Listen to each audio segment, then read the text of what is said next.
Bonjour à tous, bienvenue sur Archilon Model Kits. On se retrouve pour la vidéo numéro 6 du KV1. Et oui, il est temps et grand temps de reprendre ce montage, donc j'ai avancé vraiment un petit peu dessus. Donc dans cette vidéo-là, on va faire un gros focus sur tout ce qui est chenilles, et donc le montage de ces chenilles, des roues, des galets. On va faire aussi tout l'embourbage du dessous du blindé. Donc voilà, ce sera un gros focus sur toute la partie weathering basse du blindé. Puis après, on verra sûrement à faire une autre vidéo sur la partie du dessus, etc.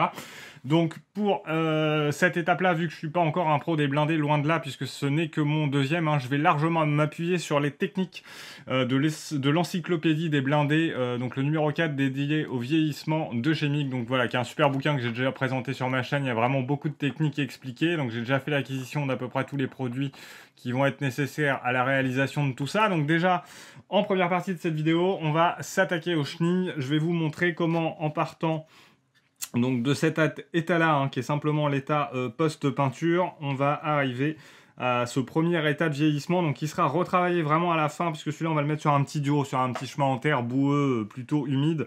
Donc là voilà, c'est un premier travail de vieillissement qui a été réalisé avant montage, et puis on viendra rajouter un petit peu de texture justement avec le futur sol du diorama, et ça donc c'est la partie plutôt interne avec un effet un peu métallisé, donc là qui est très prononcé, que je vais encore atténuer un petit peu, mais qui...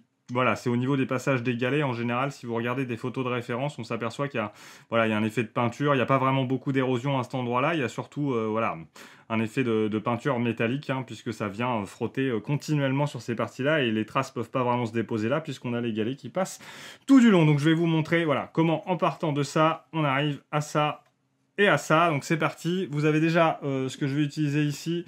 On va avoir différentes techniques, là ça va faire un bon focus sur les pigments, c'est souvent demandé, donc ça sera une très bonne occasion.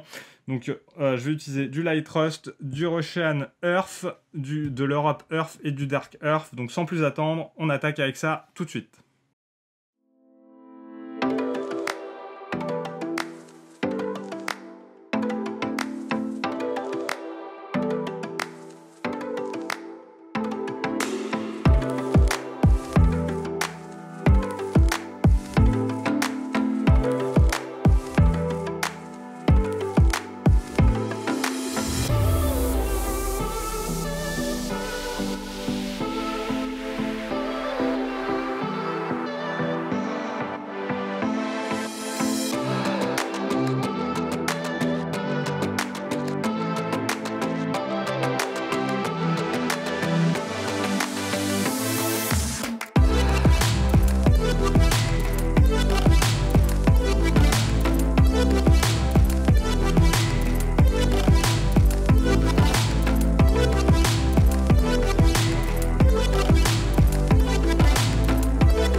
Alors, vous venez de voir la petite séquence en double écran, hein. Donc en fait, il s'agit d'une erreur de ma part à l'origine, mais comme ça vous montre l'exemple. Donc si vous avez bien fait gaffe, la chenille qui est grande ici, en fait, j'ai fixé mes pigments avec l'Odorless Enamel Thinner de chez MIG. Et vous voyez, on a un aspect quand même bien différent sur les deux, donc ça marche aussi, hein, ça les fixe. Et puis sur la plus petite, j'ai utilisé le pigment fixateur de MIG, hein, qui est fait pour. Donc si on regarde les deux, vous voyez, ça vous donne pas du tout le même rendu, donc c'est pour ça que je vous montre l'erreur finalement, qu'on n'est pas forcément une, et je vous montre l'exemple parce que du coup finalement c'est plus, nous le côté pigment fixeur, ça assombrit un peu plus, je trouve, et ça donne un effet déjà un petit peu plus humide. Donc je vais reprendre évidemment mon erreur, hein. Alors on pourrait laisser comme ça dépend de l'effet que vous voulez, si vous voulez un effet plutôt sec ou un effet plutôt, je trouve, humide, là ça fait quand même plus humide. Donc moi là je vise plutôt un effet humide, hein, puisqu'il sera sur un sol mouillé. Donc je vais reprendre ça un petit peu avec les pigments, puis remettre du pigment fixeur par-dessus. En attendant, pendant que je fais ça, on va voir ensemble tout de suite ma petite technique avec du pigment type métallique, polished métal, pour faire justement l'effet de roulement qu'on a à l'intérieur. C'est pour ça que j'ai pas mis de pigment pour le moment sur l'intérieur et je vais pas en mettre. On va juste faire l'effet ensemble métallique ici au centre.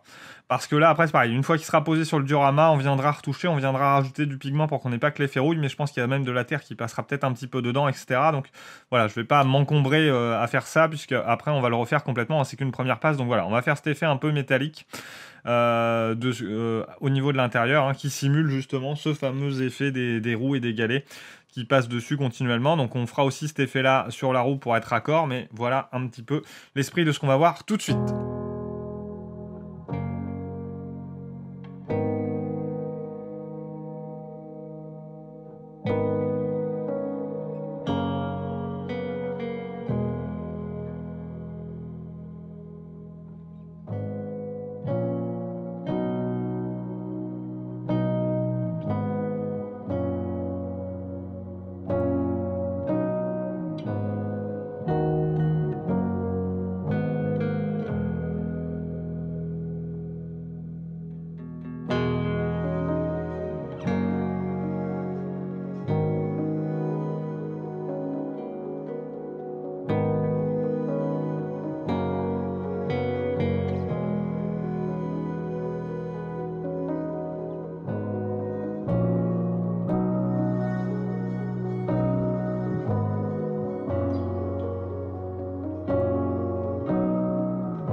Alors, je vous reprends en live, enfin en temps réel, sur la partie des roues là, donc vous voyez le petit côté un peu piégeux au niveau des pigments. À partir du moment où vous allez vous amuser à les utiliser comme moi, un peu comme un voile pour laisser un peu de dépôt, c'est qu'à l'application, vous l'avez vu, c'est presque transparent. On se rend vraiment pas compte de toute la quantité qu'on dépose. Parce que là, vous voyez, si vous vous rappelez là à l'instant, quand vous m'avez vu le passer, on voit voilà quelques reflets un peu terre plus foncés, mais vous voyez, une fois que c'est sec, ça reprend vraiment sa couleur naturelle qui était dans le pot, et on remarque qu'il y a beaucoup plus de dépôts. Donc évidemment, là, on va pas laisser ça comme ça, hein. Sur les roues là et les galets, tout ça, on va avoir, je vais les vieillir en 3 étapes, et puis il y aura une 4e qui sera vraiment au moment où ce sera un peu sur le diorama.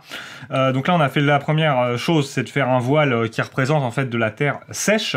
Donc le reste du boulot, c'est de faire un peu ce que j'ai fait là, c'est de venir avec ces espèces de petites éponges ou mousse de maquillage, je ne sais pas comment ça s'appelle, venir voilà atténuer l'effet, hein, parce qu'on laisse pas ça comme ça, évidemment c'est quelque chose qui roule. Le but, voilà, on va venir comme ça nettoyer gentiment, enlever vraiment le surplus. Donc là, c'est à vous de voir hein, ce que vous voulez laisser, pas laisser, vous pouvez en laisser un petit peu plus sur certains endroits, comme les creux, etc. Et vous venez comme ça gentiment retirer de l'effet. N'hésitez pas aussi à souffler dessus. Et puis on continue. Vous voyez là, sur les parties internes, on pourra en laisser un petit peu plus. Donc sachant que derrière, il y aura encore 2 autres effets qui vont être faits et qui vont être accentués. Donc il ne faut pas forcément qu'on laisse beaucoup. Voilà, là c'est vraiment de simuler de la boue qui est restée dans les creux et qui est plutôt sèche. Hein, puisque bon, là je rappelle, l'idée c'est de faire un diorama sur un sol vraiment humide. Donc voilà, cette boue là, il ne faut pas forcément qu'elle reste très visible, mais juste en légère nuance. Donc je vais continuer à nettoyer. Donc là, vous voyez, hein, vous prenez ce type de matériel. Sinon, si vous n'avez pas ça, vous prenez un sopalin ou autre. Voilà, pour venir effacer un petit peu et qu'on en garde là, comme vous voyez, que dans les creux, que dans les rivets. Et pas sur les surfaces vraiment totalement planes. Donc là, vous voyez, sur les roues dentelées, on va presque tout enlever. Hein, au final, puisqu'il n'y a pas vraiment d'intérêt. Et là, on va l'atténuer très largement comme ça, au niveau de l'intérieur. Et on continue comme ça. Donc je continue tout ça, et puis on se retrouve pour les 2 autres étapes, qui sera d'abord d'appliquer ce produit de chez MIG Splash couleur Dry Step pour voilà, continuer à faire des effets de terre séchée, mais plutôt voilà, en mode éclaboussure. On viendra clôturer ça avec ce produit aussi également de chez MIG, le Dump Earth, donc terre humide, qu'on va aussi faire par projection là, avec le petit cure-dent, pour voilà, commencer à faire voilà, une variation de ton et de boue. Et puis après, je vous dis, on terminera avec la même chose que j'ai utilisée sur la caisse du KV1, ce qu'on va voir tout à l'heure.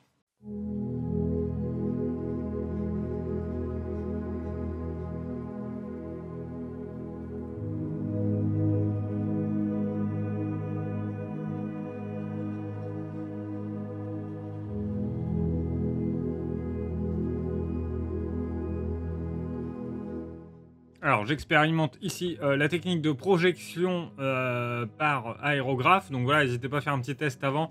Alors vous allez voir, hein, ça se passe pas du tout comme prévu. C'est la première fois que je fais ça, mais ça marche pas très bien en fait. Ça représente pas vraiment ce que je veux faire. Le produit est assez épais en fait, même si je l'avais mélangé vraiment longtemps. Le produit est un peu trop épais. En plus, bon, j'ai pas bien préparé le truc, la roue bouge. Mais c'est aussi ça, Archilon Model Kit, c'est vous montrer finalement aussi ce qui ne marche pas. Donc bien sûr, il est toujours possible de rattraper, hein, si le résultat vous plaît pas comme c'est ici. Vous venez avec un pinceau imbibé de diluant enamel et puis vous venez retravailler un petit peu. Vous pouvez déplacer les tâches comme je le fais là, les refondre, etc. Donc ça, voilà, c'est ce qu'on va faire à peu près tout le long des phases de weathering. On peut toujours venir tout retravailler avec du diluant enamel. Donc là, c'est l'Odorless Thinner de chez MIG. Donc là, même technique, mais en mode un petit peu plus énervé, voilà. Je me suis dit, bon, bah perdu pour perdu, ça marche pas. J'ai fait plusieurs essais, j'ai pas réussi, honnêtement. Donc voilà, mais par contre, ça vous montre l'exemple quand même que c'est vraiment très très rattrapable. Hein. Là, voilà, encore une fois, pinceau, diluant enamel, et puis on vient retravailler, on déplace, on enlève. Là, vous allez voir, donc là, je pousse tout un petit peu sur l'extérieur, parce que l'idée, c'est pas qu'il y ait ce produit-là partout. J'hésite pas à frotter. Et puis après, voilà, je vais reprendre un peu de produit, puis voilà, faire quelques petites marques comme ça. Puis on va voir juste après le résultat final, ce que ça donne.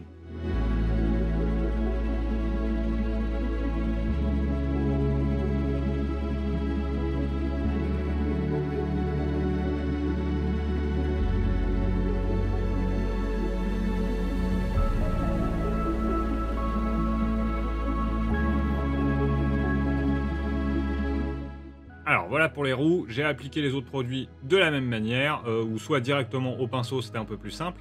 Là, on va s'attaquer à rajouter l'effet de terre sur tout ce qui est bas de caisse, toute la partie où il y a les galets et les chenilles, donc la partie un peu inférieure du char. Donc voilà, là j'utilise le produit de MIG. N'hésitez pas à rajouter, donc là c'est un produit de chez Diodump, mais voilà, n'hésitez pas à prendre des produits naturels, hein, vous allez chercher un peu de sable, des petits graviers, etc. pour rajouter encore plus de texture et de consistance au produit de base. Donc là vous voyez, je fais le mélange. Et puis c'est parti, vous allez voir la technique, elle est très très simple.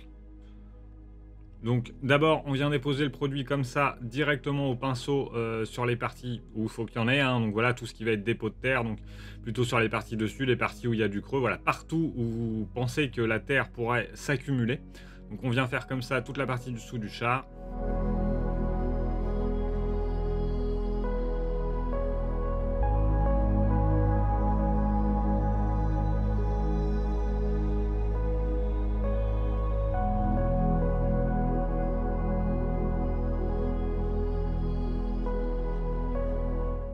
Alors une nouvelle fois, on va sortir notre meilleur allié pour le weathering, le diluant enamel. Voilà, on va venir fondre toutes les taches qu'on a déposées et tous les amas de terre, hein, qu'on a laissés. On va venir les fondre un petit peu. Donc voilà, parce qu'on laisse pas ça comme ça, c'est pas du tout réaliste. Donc le fait de le fondre, là, ça va rendre l'effet beaucoup plus réaliste. On va pas hésiter aussi à déplacer un petit peu certains tas de terre, entre guillemets, pour vraiment bien les remettre aux bons endroits. On peut laisser un peu de texture aussi au milieu, ça fera pas mal, ça fera des nuances. Et puis on va surtout faire beaucoup d'effets, voilà, en étalant du haut vers le bas, hein, comme si voilà, la terre qui était humide descendait vers le bas, ce qui est assez logique avec la gravité.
Alors, je voulais vous filmer tout le processus de montage des chenilles, mais ça s'est pas passé comme prévu. Voilà, c'est une étape, moi c'est la première fois que je le fais, j'ai jamais monté de chenilles, et c'est vraiment pas si évident que ça de l'assembler sur le modèle.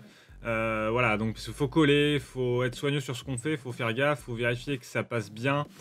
Puis tout finissait par se redécoller, donc voilà, j'ai la caméra aussi, là j'ai mes mains, et la caméra, le bout de la caméra est juste vraiment proche de mes mains, donc ça me gêne, je peux pas me positionner comme je veux. Après je passais hors champ, donc là vous allez voir, donc je continue, je vous montre un petit peu, vous allez en voir quand même un petit peu, mais au final là après tout va commencer à tomber dans tous les sens, et là j'ai décidé, bon, du coup de couper la caméra et puis de faire le montage proprement. Là c'est pareil, j'ai des maillons en trop, donc j'ai dû enlever, j'ai raccourci, bon, pas de grosses difficultés, mais voilà, j'ai préféré plutôt faire ça hors cam, désolé les amis. Mais dans ce cas-là, ce qu'on va faire, c'est qu'on se retrouve dans quelques minutes pour clore la vidéo et faire un débrief, et puis voir le résultat final pour toute cette partie du dessous de notre cher KV1.